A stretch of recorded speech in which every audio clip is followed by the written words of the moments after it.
जय श्री राम। मैं पंडित अमित शर्मा आप सभी ज्योतिष प्रेमी एवं विद्वत जनों का अपने YouTube चैनल एस्ट्रो अयोध्या पे हार्दिक स्वागत एवं अभिनंदन करता हूं।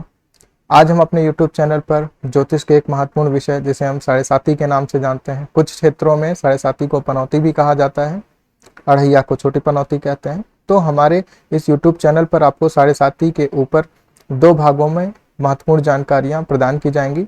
आज हम अपने इस प्रथम भाग में आपको यह ज्ञात कराएंगे कि आप अपनी जन्म पत्रिका से स्वयं साढ़े साती का ज्ञान कैसे करें।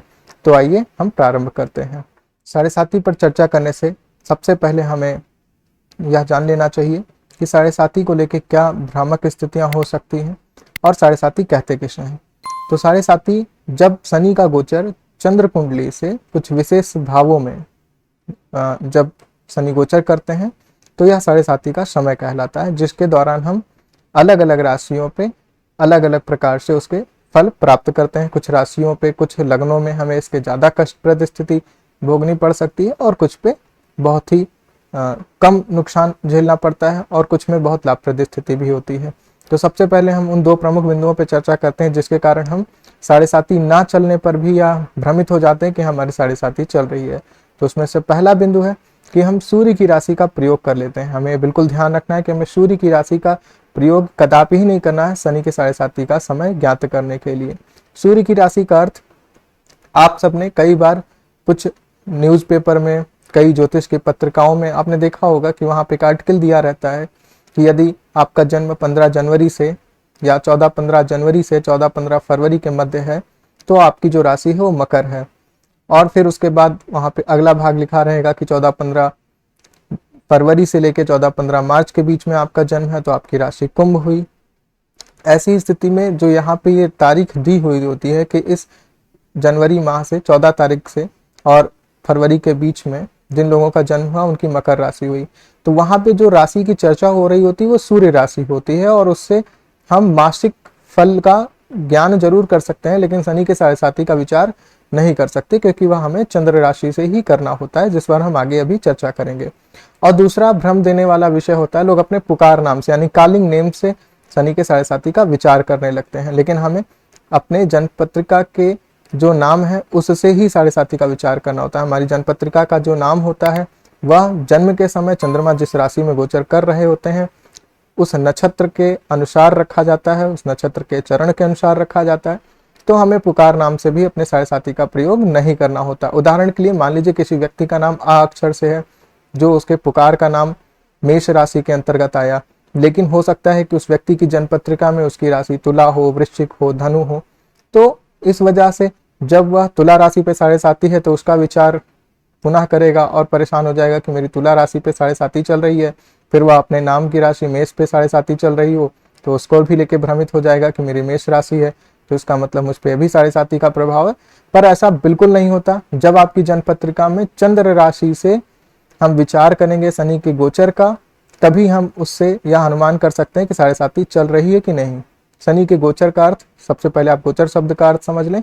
वो का मतलब होता है आकाश और चर का मतलब है चलायमान, यानी आकाश में चलायमान ग्रहों की स्थिति को हम गोचर कहते हैं। और शनि का गोचर चंद्र लग्न से विचारणीय होता है और उसी के अनुसार हमें साढ़े साती का अनुमान करना होता है। तो सबसे पहले हम अपनी चंद्र राशि ज्ञात करेंगे। चंद्र राशि ज्ञात करने का तरीका यह होता है कि जब आप अपनी लग्न पत्रिका में देखें कि चंद्रमा किस घर में बैठा हुआ है, चंद्रमा किस ग्रह में विद्यमान है, वही आपकी राशि होगी। उदाहरण के लिए मान लीजिए चंद्रमा मेष राशि में विद्यमान है तो आपकी मेष राशि हुई। मेष राशि को 1 नंबर से सूचित किया जाता है, यह प्रथम राशि होती है। और राशियों के विषय में और लग्न के विषय पे हमारे YouTube चैनल पर आपको अतिरिक्त से वीडियो प्राप्त होंगे। उसे देखकर आप भाव राशि जो मैं शब्द बोल रहा हूँ उससे भी परिचित हो जाएंगे। बहुत से लोग पहले से परिचित होंगे। तो हम समय नष्ट न करते हुए राशि के विषय पर आगे चर्चा करते रहते हैं। यदि किसी की जन्म पत्रिका में चंद्रमा 2 गिनती यानी वृषभ राशि में बैठा हो तो उसकी वृषभ हुई, 3 में बैठा है तो मिथुन, 4 में बैठा है तो कर्क, 5 में बैठा है तो सिंह, 6 में बैठा है तो कन्या, 7 में बैठा है तो तुला, 8 में बैठा है तो वृश्चिक, 9 में बैठा है तो धनु, 10 गिनती में चंद्रमा विराजमान है तो मकर, 11वें में विराजमान है तो कुंभ और 12वें में बैठा है तो मीन राशि। इस प्रकार से आपको सबसे पहले यह ज्ञात करना है कि आपकी कुंडली में चंद्रमा किस राशि में बैठा है या किस नंबर की गिनती में बैठा है। सबसे पहले आप उसे ज्ञात कर लेंगे। इसे ज्ञात करने के लिए जो माध्यम होते हैं उस पर भी चर्चा करते हैं। सबसे पहला और सबसे सरल माध्यम है कि आप अपने मोबाइल पे कोई भी ज्योतिष का एप्लीकेशन डाउनलोड कर लें, जिसमें आप यह जानकारी प्राप्त सरलता से कर लेंगे कि आपकी जन्म कुंडली में चंद्रमा किस राशि में विराजमान है। इसमें सबसे पहले आपको करना क्या है कि आप अपने जन्म तिथि, जन्म समय, जन्म स्थान आदि भर दें।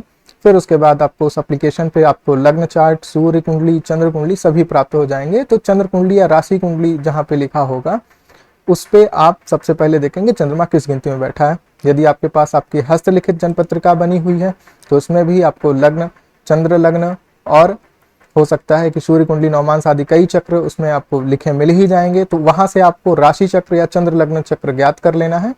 और जब आप यह ज्ञात कर लेंगे फिर आपको यह ज्ञात करना होगा कि शनि वर्तमान में किस राशि में है। और इसे जानने के लिए आप पुनः से सबसे पहले अपने उसी मोबाइल एप्लीकेशन पे जिस दिन आपको 7:30 का समय ज्ञात करना है उस दिन की तारीख डालें। फिर उसके बाद जब आप इसमें देखेंगे तो आपको लग्न में यह दिख जाएगा कि लग्न पत्रिका में शनि किस राशि में विराजमान है। तो उदाहरण के लिए मान लेते हैं किसी व्यक्ति की कुंडली मेष राशि में है और शनि जिस समय वह 7:30 ज्ञात करना चाहता है उस समय 12वें नंबर यानी मीन राशि, 1 नंबर मेष राशि या 2 नंबर वृषभ राशि में विद्यमान है, तो उसकी 7:30 होगी। आइए इसे चार्ट के माध्यम से समझते हैं। चंद्र कुंडली के माध्यम से ही हमें केवल 7:30 का विचार करना होता है, यह बात आप स्पष्ट समझ चुके हैं। तो चंद्र लग्न से 12वें भाव में यदि शनि गोचर कर रहा हो तो यह शनि के 7:30 का पहला चरण होता है।